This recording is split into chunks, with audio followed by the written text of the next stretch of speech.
Ang laki pala. It's super laki. Tako. So there yan. Like, it's a lot.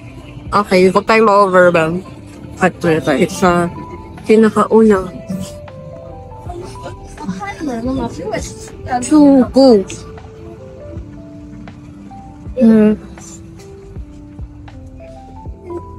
Cute.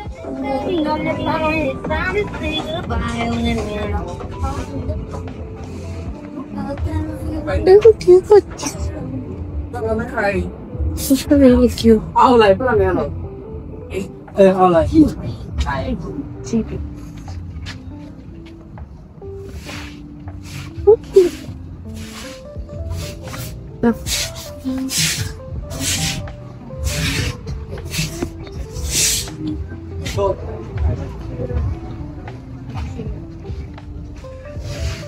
Đi cành đâm đó. Cut na tayo. Kaya masyadong ma-over lang. Pero na-over. Okay nga.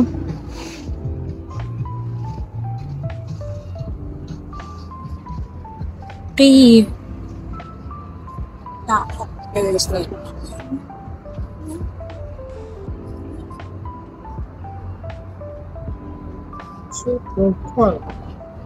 Check ko lang to guys. Send ko lang sa tanay ko kasi gusto niya to. Yes, nagsisisi ako. Feeling ko dapat inulak. So, wala akong budget. No? Feeling ko kung pinunta ko dito, di ko na kailangan ko. Ha? Ang cute.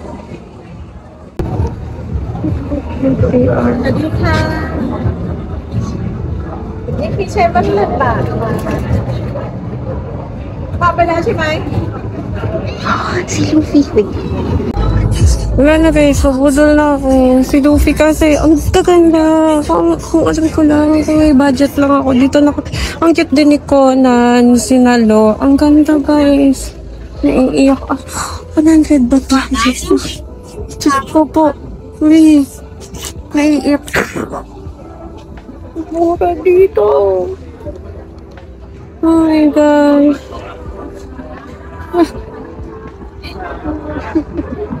Guys, pwede kayo magpatatak. Parang 200 baht lang.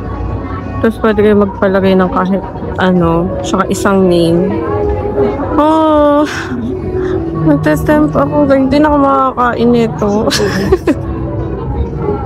Nakakainit. Ang daming mura tsaka kakaiba here. Guys, unahin nyo ang Judge Pierce. Huwag kayong gumaya sa akin na hinuli. GGC kayo. Guys, pati yung ganito, mas mura dito. Hindi sa BGC. Ito same lang. Pero ito, 60 to sa Big C.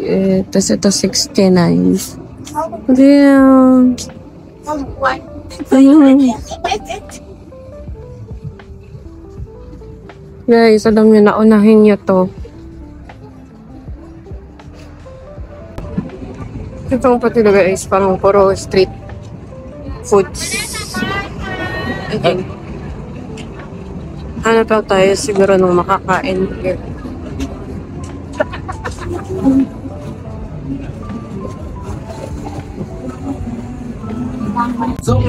O bumili. Ito ulit.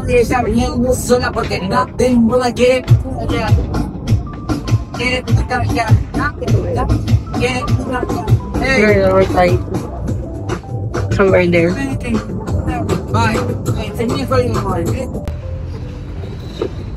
Guys, try natin mag-MRT ha. Hindi pa nakakapag-MRT.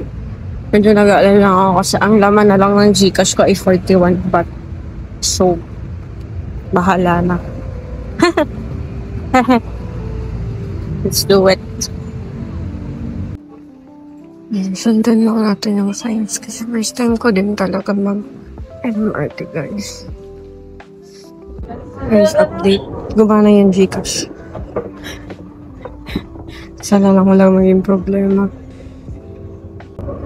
2 stops lang naman. So, feeling ko naman hindi siya ganun kamahal. Sundan lang natin yung 2 trains.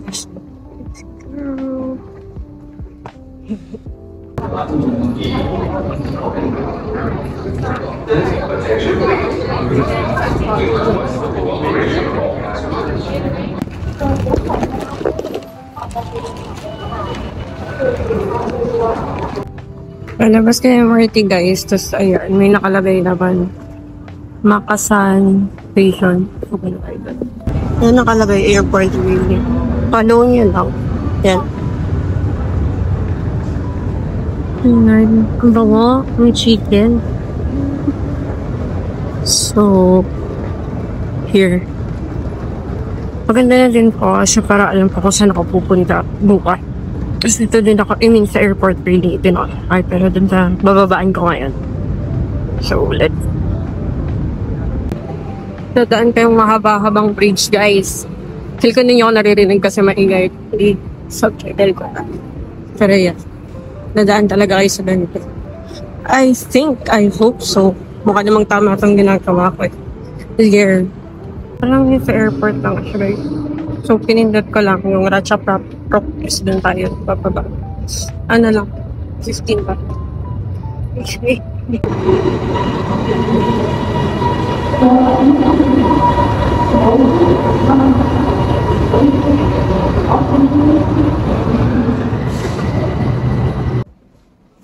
Hi guys! So yun, nakauwi ko lang. Summary lang today. Supposedly, mag-church ako tong early morning. Pero pinili kong mag-sleep kasi around pa namang church ng gabi. Just around 10 or past 10, umalis na ako. Nag-bolt lang ako guys pa Bantat Tong kasi gusto ko sana mag-lunch outside. Ayun, I didn't realize. Actually, sinabi naman sa akin nung nag-bolt lang ako papunta dun guys. Sinabi naman sa akin ni Kuya Rider, ang bait niya nga eh. Parang nagtanong siya sa niya kayo drop off doon. Tapos sabi ko, anywhere lang. Ako na bahala mag-ikot. Parang sabi niya, usually daw kasi hapon nagbubukas yung van, mga store sa Bantatong. Sabi ko, it's fine. I'll walk around. Tapos pinapili niya ako. Tapos may tinuro lang akong store.